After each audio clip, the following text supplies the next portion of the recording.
We are 95% sure that if they come, they'll come with police, and the police will tell us, will give us several more. We're going to come where everybody is. He's the expert, sign him. Depends on what they do. He's doing a good job. Can't put it on that fabric. Oh, yes, ambassador. He told me it's because he's been doing this for years. But he's got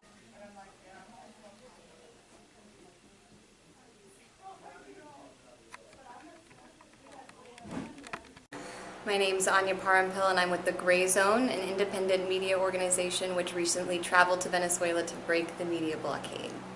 And Venezuela, you traveled there. How long were you there for? 3 weeks. And what did you see? Was the media, was U.S. media being honest? Was it being truthful about what's going on in Venezuela?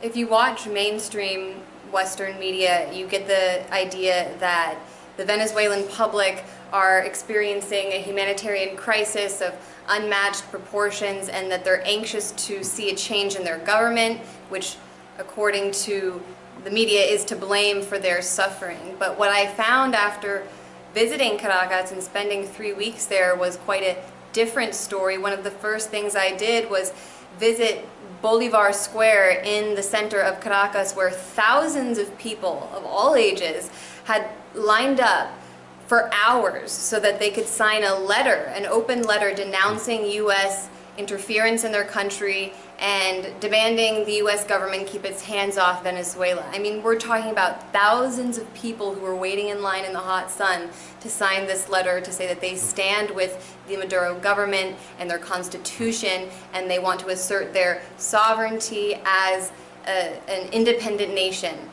And so that was just one day in one city, but that was happening all over the country for over a week. So you can imagine the level of popular support this government happens to enjoy, despite what U.S. media tells us. And that's because, first of all, the humanitarian crisis in Venezuela isn't really a humanitarian crisis. I've reported from real humanitarian crises, such as in the Gaza Strip, where I saw firsthand what it means to live under total siege and to have no access to running water, and to be living under a U.S.-supported siege carried out by Israel. We're supposed to believe somehow the same government which supports Israel's siege on the Palestinians cares about the humanitarian crisis in Venezuela. It doesn't really make sense. But regardless, in Venezuela there is a crisis. It's an economic crisis. The buying power of the average Venezuelan has been hurt due to inflation and high prices. These are things, though, which they don't necessarily blame on the government. When I spoke to people, they had a very sophisticated understanding as to why they were suffering. They blamed the U.S.-led economic war, financial terrorism for their suffering. They understand it's not their government, but rather the fact that their government is being targeted by the U.S. empire that has led to their suffering. And we've seen the blackouts, we've seen the grid attacked, we've seen an attack on the government. We've seen this country, the administration of this country, stand behind that. Right now we're in the Venezuelan embassy, and it's on the brink of being taken over like the consulate in New York was. And behind you is a mural that DC activists painted. Right. What do you think could happen to artifacts like this? Unfortunately, if the Venezuelan opposition takes over this mural, they will erase it. They'll paint it over. It was designed by Venezuelan artists and painted by local DC artists. It was a great collaboration between the two communities.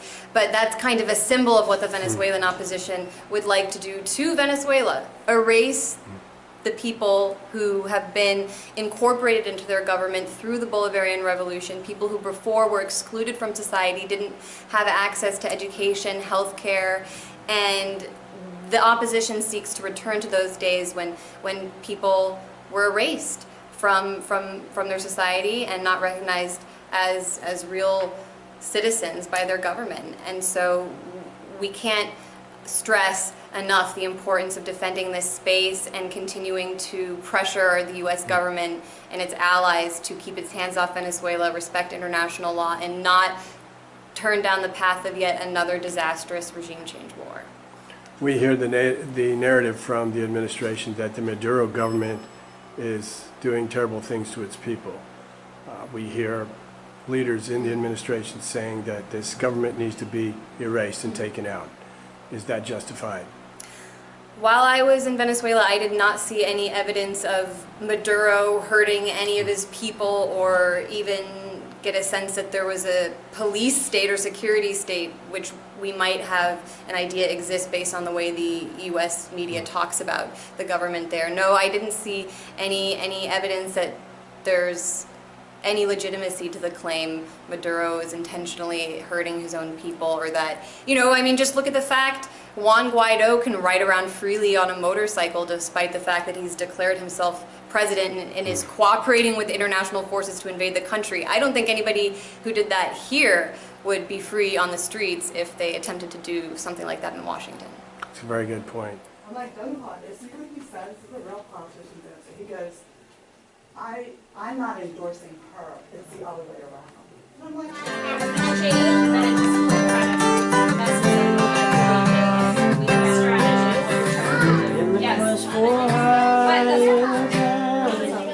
Okay.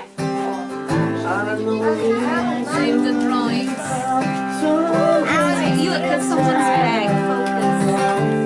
Right here. That's We need people in the streets.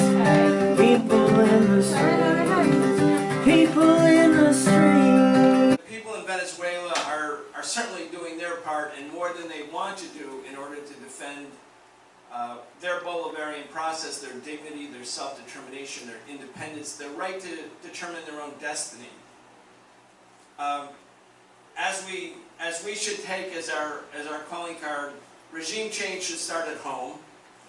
And we're not talking simply about the Trump administration, but the Democratic Party, or the elites of the Democratic Party, or the Washington Post, which seem to oppose Donald Trump on everything, unless he's trying to overthrow independent sovereign governments in Latin America or send missiles against Arab people in the Middle East. Right.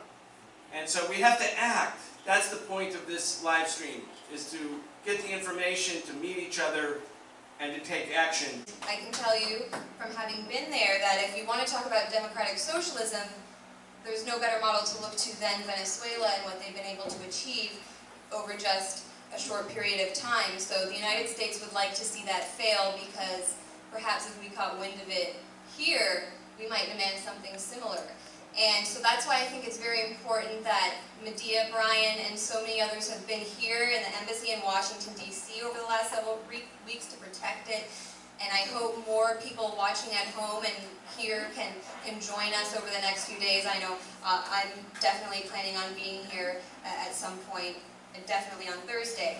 And it's very important to show not only to the Trump administration that there are U.S. citizens which reject their policy, but also show the Venezuelan people that we stand with them in solidarity, that we recognize our struggle is the same as theirs. We have more in common with them than we do with the elites running our country, and our enemies are the same. And China has surpassed the IMF and World Bank in investments in Latin America over the last several years, so it carries a lot of weight, the Chinese position at this point within Latin America as a whole, not just with regard to Venezuela. So the International Development Bank, they're limited in how much they can do because of the fact that China is investing so much in Venezuela and refusing to go along with the coup.